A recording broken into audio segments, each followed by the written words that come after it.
Hi there, it's Lindsay here from Study Equine Hoof. This is half a foot that I've cleaned up. I wouldn't like to say it's a trim, it's quite a serious clean up, so I could see what was happening underneath all the debris in this foot. So let me show you the other side.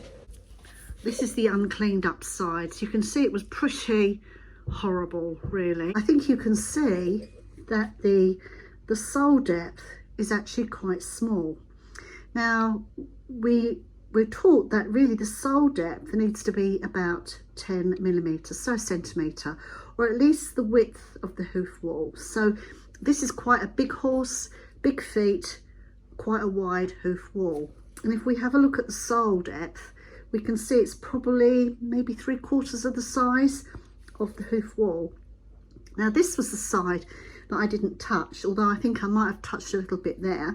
Now you can see here where the sole is exfoliating, which is this part here. Now personally I don't touch that. I prefer to leave that on with trimming, because I feel that we need to protect the sole at all costs.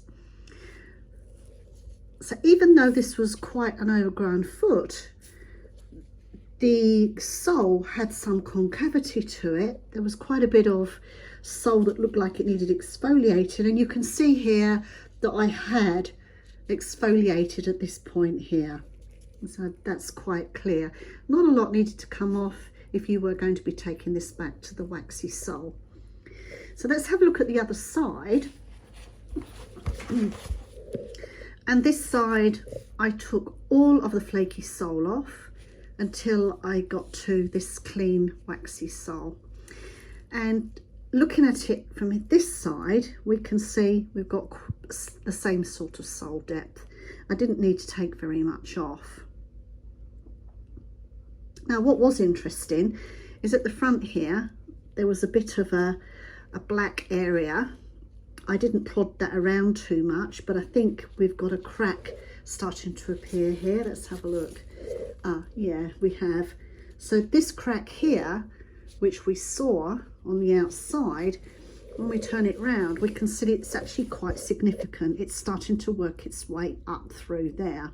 And so this is something that we really don't want. We really want to get on top of this. So you might think that this is quite a good foot that's been cleaned up and ready to rock and roll, but we would need to investigate this. We shouldn't be leaving this sort of thing behind with trimming. Rather cool is the way the frog is laid down, and you can actually see the layers through here really quite nicely. And so the frog is grown from this area around here. There are basal cells around here where the frog tissue, the frog cells, they multiply, they divide, and as they divide, they push their mothers down. And here at the very bottom, we've got numerous generations of cells, and the babies are up here. And this is why it's quite soft up here. Just like here, it would be quite soft on the sole, same process, and the same with the hoof wall. It's a similar process. The cells are up here, they're dividing, and they push the hoof wall down as they divide.